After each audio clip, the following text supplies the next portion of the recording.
Originally from West Africa, the Bambara groundnut, which is also known as Nyimo in Zimbabwe, is very, very popular in Sub-Saharan Africa. In this episode, my very own sweet mama is going to show us how we roast and prepare this delicious groundnut. I'm going to bring you over to my uncle's house, where he has a small farm. He grows different kinds of green vegetables, but I was particularly keen on finding out how he grows the rape plant.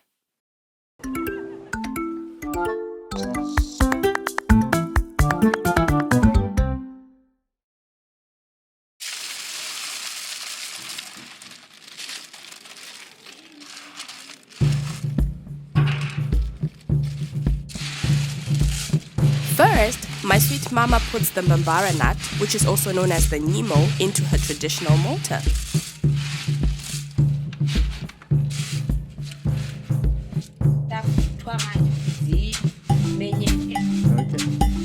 This makes sure that the shell is separated from the nut.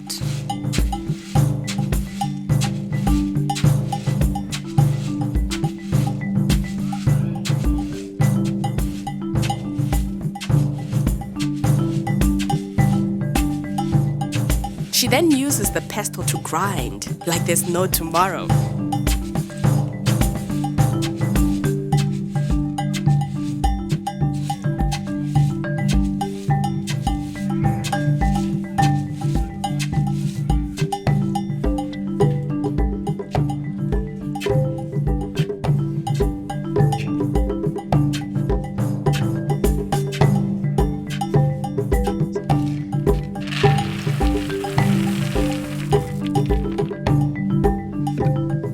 When this is done, she pours the whole lot into a winnowing basket.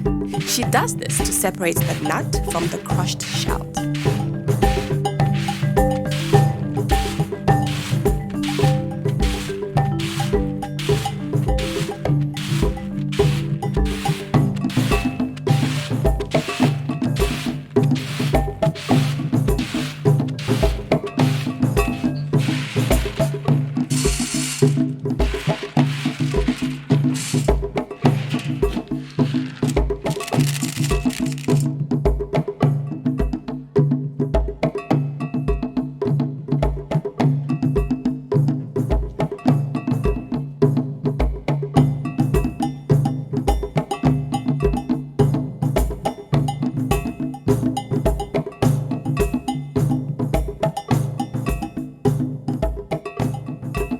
Ende muriwo wakanaka uyu.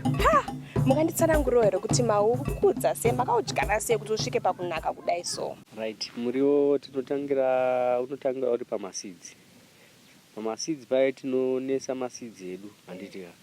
Tanesa maseeds anotora nguva yakaita se 1 week, 7 days kuti abude akwanise kumera handiti. Kana amera anokwanisa kutora another 4 weeks kuti ukure, kuti uve ready for transplantation, kuti tikwanise kubvisa paseed bed, panesari, kuendesa paoriginal bed yachazokurira kusvika wakudyiwa. Oh nai, alright. Saka musati madyara muriwo uyu, munogadzira sei ivhu irori kuti rinyatsa kubata muriwo ribuditse muriwo wakanaka kudai? Tisati tadyara muriwo wedu tinobvisa masora, atinoti maweeds anenge aripo, vese tobvisa panzvimbo iyoyo. Toshandisa mapadza, maho, kutimba nzvimbo yatinechida kuita sei, yatinechida kudyara muriwo wedu. Toshandisa maharo kulusina ivhu rere kuitira kuti muriwo wedu ukwanise kumera zvakasununguka zvisina kuomerwa. Saka zvinotora nguva yakareba sei kuti muriwo uyu umere? Kana tichinge tapedza kuprepare land redu, kubva pamusi wekutanga kuti wadyara maseeds ako, zvinogona kutora mazuva anoita 7 days kuti muriwo ukwanise kumera. Mushure mekunga matransplanta, muriwo wacho unozotora nguva yakareba kudii kuti muchikwanisa kuudya manje? Mushure mekunge tapedza muriwo wabviswa panesari kusvika papermanent bed, zvinokwanisa kutora mwaka wakaita semwedzi. kuti ukwanise kunge wakuchika. Kuna vanoda kubatai, vangakubatai sei? Alright, ini ndinowanikwa mudunhu renonzi kwaSeke kuchitungwiza. Munonzi kumayambara. Ndokwandinorimira muriwo uyu. Saka wari munharaunda iri padhuze vanokwanisa kuuya pamba pangu. Kozoti nguva zhinji ndinoti pasvondo pega pega nemusi wemuvhuro ndinowanzotema muri wangu ndichienda nawo pabusiness center inonzi Makoni. Ndo pandinowanzotengesera pamusika mukuru wepamakoni. Pane nhamba here yatinokwanisa kubatai? Hongu ndine nhamba dzamunokwanisa kundibata. Ndini pa 0776 985 767. Panhamba idzi munokwanisa kundibata kana paWhatsApp panhamba idzodzo zvekare. Nevanenge vachidawo kana maseedlings ndinotengesa, kana vanoda kujarirwa ndinokwanisa kuuya ndichikujarirai ndichikupaiwo ruzivo rwandinoziva maererano nekujarwa kwavo.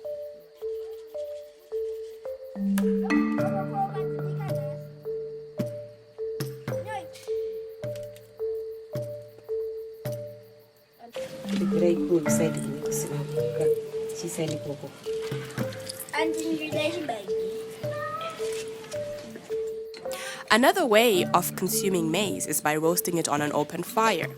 This greatly enhances the flavor, and roasted maize is one of our favorite snacks in Zimbabwe.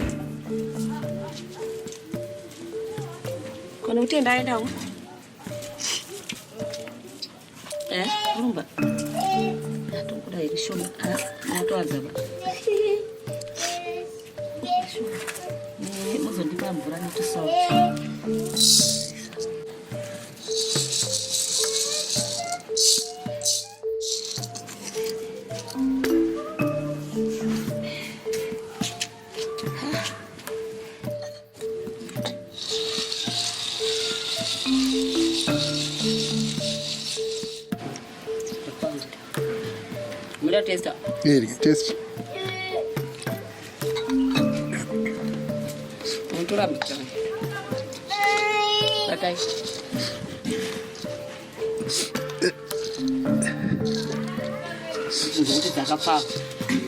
Ndikangodzisa mvura ndichisa sauti nozonzwa kuti dzakaoma sei.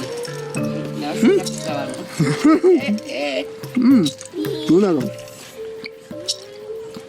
Ya, ndinozwa mutanga. Manje ukazodzisa mvura uchisa sauti nobva dzaoma. Uchidzitenga ipapo pane basa. Okay. Yeah. I think it's nice kana dzanya so mara. I think it's really nice kana dzanya so mara. Amukusanzunga nje.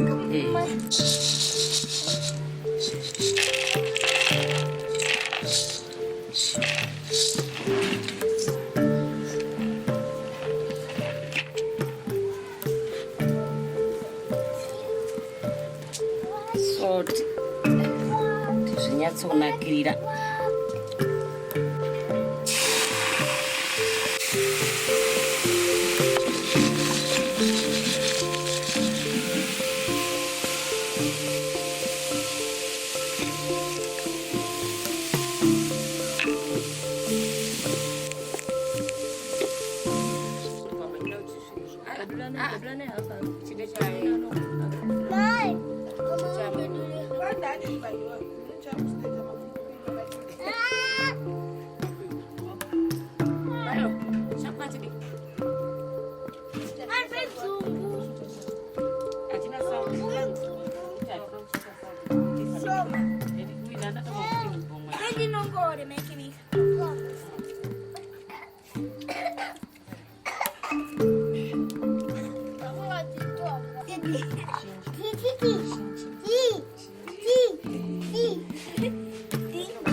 Thank you guys for watching this episode. If you enjoyed it, please let me know what was the most interesting part for you in the comment section below. Bye for now. Next time on FOSOA Origins Season 2. Africa.